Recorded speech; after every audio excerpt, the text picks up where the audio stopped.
Hey guys, happy Monday. Today's Monday musing is about a concept in psychology known as state-dependent recall. Now, what that means is that when we are in a particular emotional state, we're more likely to recall other times that we were also in that particular emotional state. And it tends to work better for the negative emotions, unfortunately. So, for instance, if you are feeling depressed, there is a greater chance that you will recall other depressive feelings or other times where you have felt depressed, or think about other depressing things when you're already in that state. So it's one of the ways that our brain plays tricks on us and works against us. So I'm going to talk about a couple examples, and then I'm going to give you 3 ideas for how to combat state-dependent recall, or turn the tide, as I call it. So let's look at an example. So for instance, one example that I've seen is I had a former military service member who was long retired, but there were some world events going on, and he knew that he had the skill set to get back over there and help. But there were some things that were legitimately preventing him from doing that and going back over to wherever the issues were and helping. So what that did, though, is it made him feel really guilty. Even though legitimate issues, it was not a good idea for him to go, he still felt guilty as a patriot to not be able to do this for his country, for his country's people. And so that guilt then reminded him of other times where he felt guilty. And one of those times was he was previously unfaithful to his first wife, who had long since died, and he's remarried and in a faithful relationship. But it brought up those guilt feelings. And so I actually hadn't seen him for a while in my office, and then these world events were going on that triggered his guilt about his previous infidelity, and that brought him back to my office. So we had to revisit all of the things that he was supposed to be doing and remembering and using, and all the self-talk and the cognitive behavior therapy to revisit and re-overcome those issues. So that guilt related to one thing brought up guilt related to something totally different. That's an example of state-dependent recall. Another example, I have a patient who is unhappy with her work situation. She feels hopeless. She feels helpless. She's not making what she's worth. She doesn't feel like she has the skill set to do anything different. And that's got her feeling pretty depressed. And so she leaves work and she's driving home. And on her drive home, she thinks about other depressing things, that she doesn't like where she lives. That she has an ailing parent whom she cares for, but doesn't feel like she's doing a good enough job of, that she doesn't have a partner in her life. And that's one of the things that she has always wanted and fought for. So she's driving home. She starts out at a level, let's say 2 depression when she leaves her office. And by the time she gets home, she's at like 7, 8, 9, because she's thought about all of these other depressing things. So that is the notion of state-dependent recall. You're in a state, you recall other times when you were in that same state. It works better for the negative than the positive, unfortunately.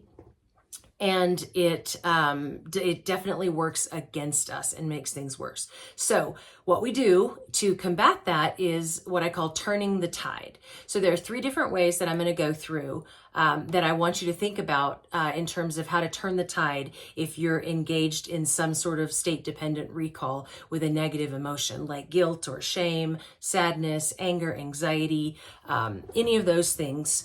3 different things that you can do. So we're going to turn the tide by reminding yourself of what you've accomplished.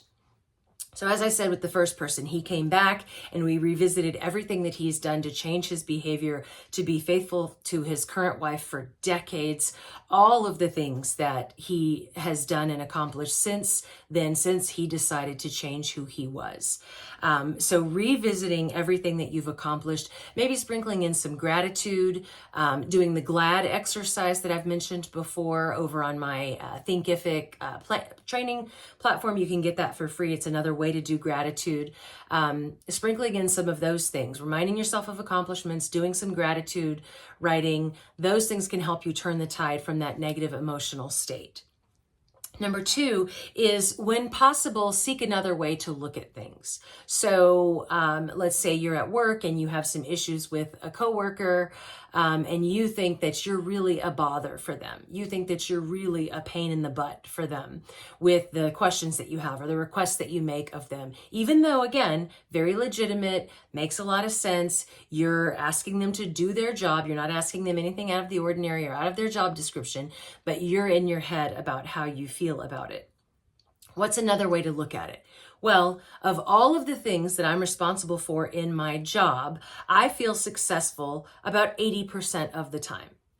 20% of the time, I feel like I'm a pain in someone's butt, or I'm asking too much of them, or whatever. I'm going to focus on the evidence. Where's the evidence? The preponderance of the evidence is that I am a success and I'm doing good and positive, productive, helpful things. So I'm going to turn my attention to that. So it's an attention shift, mindset shift, where you're focusing on those things and not this 30%, 20%, whatever, where you feel like you're failing in some way. Another example would be if your coworker is walking past you in the morning, and normally they say, good morning, hello, how are you? And this morning they didn't. What's another way to look at that? Is that person really upset with me? What are the odds? What's the evidence that I've done something to offend them? Can't really think of anything. So maybe they're just having a bad day. Maybe they were sleep deprived and just kind of out of it. Maybe they had a fight with their spouse and they were really obsessing about that and how they were going to deal with that later on in the day. It's not about you necessarily. So you're finding a different way to look at it. So the third one is take action. So practice mindfulness to make some changes.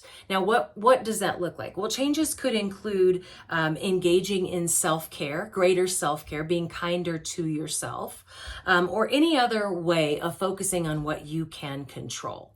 So if you feel like you have made a mistake, you can try to make amends for that. You can have a conversation with your coworker and get to the bottom of, what you're thinking that they're thinking.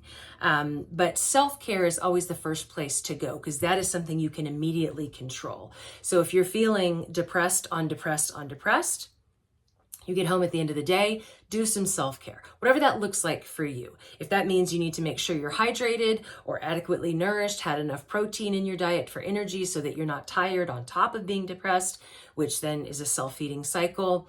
If that means you take a bath, if that means you veg out to some silly something on television, if that means you meditate or pray or go for a walk or whatever that is, take action and do that self-care. If you've done the self-care and you're still feeling that way, then think about, okay, well, what else can I control in this situation? Remember that control is the antidote for anxiety, and it helps when you're angsty and depressed as well to figure out what you can control, what you can do to take action. So when you engage in that spiral of state-dependent recall, I want you to turn the tide, okay? Again, those 3 pieces. Remind yourself of what you've accomplished and sprinkle in some gratitude. Seek another way to look at things, a different possibility and alternative interpretation. And 3, do something to take action and control what you can control. Control the controllables in front of you. All right, guys, give these a try and let me know how they work for you. Have a great week.